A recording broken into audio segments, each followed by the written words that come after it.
ಎಲ್ಲರಿಗೂ ನಮಸ್ಕಾರಗಳು. ವನ ಮಹೋತ್ಸವ ಕುರಿತು ಪ್ರಬಂಧ. ಈ ಪ್ರಬಂಧ ನಿಮಗೂ ಕೂಡ ಇಷ್ಟ ಆಗಿದ್ದಲ್ಲಿ ವಿಡಿಯೋಕ್ಕೆ ಲೈಕ್ ಮಾಡಿ, ಶೇರ್ ಮಾಡಿ, ಸಬ್ಸ್ಕ್ರೈಬ್ ಮಾಡಿ. ಪೀಠಿಕೆ: ಸಸಿಗಳನ್ನು ನೆಡುವುದರ ಮೂಲಕ ಆಚರಿಸುವ ಹಬ್ಬವೇ ವನ ಮಹೋತ್ಸವ. ಸಸಿಗಳನ್ನು ನೆಡುವುದರ ಮೂಲಕ ಆಚರಿಸುವ ಹಬ್ಬವೇ ವನ ಮಹೋತ್ಸವ. ವನ ಮಹೋತ್ಸವವನ್ನು ಜುಲೈ ಮೊದಲ ವಾರದಲ್ಲಿ ಆಚರಿಸಲಾಗುತ್ತದೆ. ಇದು ಭಾರತೀಯ ಸಂಸ್ಕೃತಿಯ ಮತ್ತು ಪರಂಪರೆಯನ್ನು ಪ್ರತಿಬಿಂಬಿಸುವ ಒಂದು ಶ್ರೇಷ್ಠ ಸಾಂಪ್ರದಾಯಿಕ ಭಾರತೀಯ ಹಬ್ಬವಾಗಿದೆ. ವನ ಮಹೋತ್ಸವವನ್ನು ಜುಲೈ ಮೊದಲ ವಾರದಲ್ಲಿ ಆಚರಿಸಲಾಗುತ್ತದೆ. ಇದು ಭಾರತೀಯ ಸಂಸ್ಕೃತಿಯ ಮತ್ತು ಪರಂಪರೆಯನ್ನು ಪ್ರತಿಬಿಂಬಿಸುವ ಒಂದು ಶ್ರೇಷ್ಠ ಸಾಂಪ್ರದಾಯಿಕ ಭಾರತೀಯ ಹಬ್ಬವಾಗಿದೆ. ವಿವರಣೆ: ವನ ಮಹೋತ್ಸವವು ಮಹತ್ವವು ಮುಖ್ಯವಾಗಿ ಪರಿಸರ ಸಂರಕ್ಷಣೆ ಮತ್ತು ಪರಿಸರ ಅಭಿವೃದ್ಧಿಯ ಸಂಸ್ಕೃತಿಯನ್ನು ಉತ್ತೇಜಿಸುವ ಸಾಮರ್ಥ್ಯದಲ್ಲಿದೆ. ವನ ಮಹೋತ್ಸವವು ಮಹತ್ವವು ಮುಖ್ಯವಾಗಿ ಪರಿಸರ ಸಂರಕ್ಷಣೆ ಮತ್ತು ಪರಿಸರ ಅಭಿವೃದ್ಧಿಯ ಸಂಸ್ಕೃತಿಯನ್ನು ಉತ್ತೇಜಿಸುವ ಸಾಮರ್ಥ್ಯದಲ್ಲಿದೆ.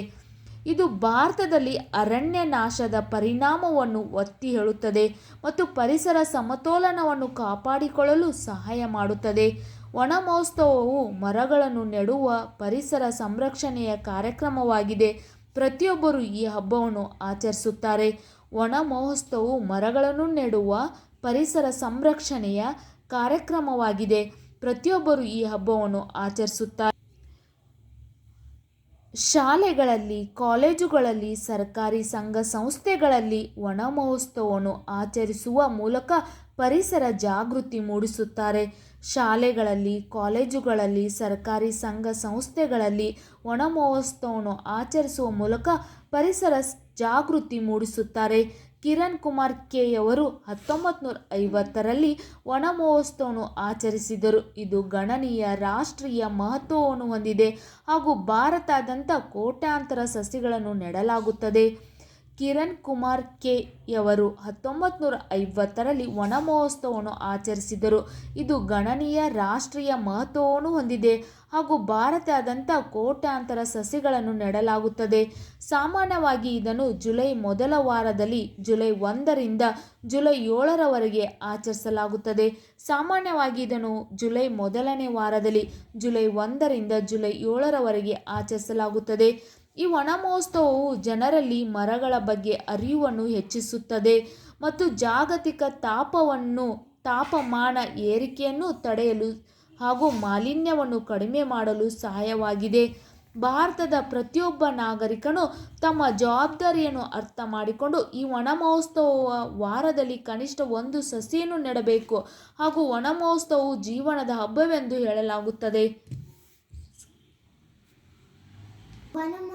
ಇಲ್ಲಿಂದ ನಾವು ಉಪಸಂಹಾರ ಅಂಥೇಳಿ ನಾವು ಬರೆದುಕೊಂಡು ಬರತ್ತೆ.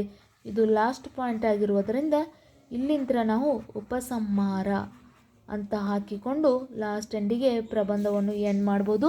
ಅಥವಾ ನಾವು ಭಾಷಣ ಮೂಲಕ ಕೂಡ ವನ ಮಹೋತ್ಸವ ಬಗ್ಗೆ ಈ ಪಾಯಿಂಟ್ಸ್ಗಳನ್ನು ತಗೊಂಡು ಹೇಳ್ಬೋದು. ವನ ಮಹೋತ್ಸವವು ಜನರಲ್ಲಿ ಮರಗಳ ಬಗ್ಗೆ ಅರಿವನ್ನು ಹೆಚ್ಚಿಸುತ್ತದೆ ಮತ್ತು ಜಾಗತಿಕ ತಾಪಮಾನ ಏರಿಕೆಯನ್ನು ತಡೆಯಲು ಹಾಗೂ ಮಾಲಿನ್ಯವನ್ನು ಕಡಿಮೆ ಮಾಡಲು ಸಹಾಯವಾಗಿದೆ. ಇದು ಒಂದು ಒಳ್ಳೆಯ ಪಾಯಿಂಟ್. ಇದರಲ್ಲಿ ಭಾರತದ ಪ್ರತಿಯೊಬ್ಬ ನಾಗರಿಕನು ತಮ್ಮ ಜವಾಬ್ದಾರಿಯನ್ನು ಅರ್ಥ ಮಾಡಿಕೊಂಡು ಈ ವನ ಮಹೋತ್ಸವವು ವಾರದಲ್ಲಿ ಕನಿಷ್ಠ ಒಂದು ಸಸಿಯನ್ನು ನೆಡಬೇಕು ಹಾಗೂ ವನ ಮಹೋತ್ಸವವು ಜೀವನದ ಹಬ್ಬವೆಂದು ಹೇಳಲಾಗುತ್ತದೆ. ವನ ಮಹೋತ್ಸವವನ್ನು ಜೀವನದ ಹಬ್ಬವೆಂದು ಆಚರಿಸಬೇಕು. ನಿಮಗೂ ಕೂಡ ಈ ಪ್ರಬಂಧ ಇಷ್ಟ ಆಗಿದ್ದಲ್ಲಿ ವಿಡಿಯೋಕ್ಕೆ ಲೈಕ್ ಮಾಡಿ, ಶೇರ್ ಮಾಡಿ, ಸಬ್ಸ್ಕ್ರೈಬ್ ಮಾಡಿ. Thank you.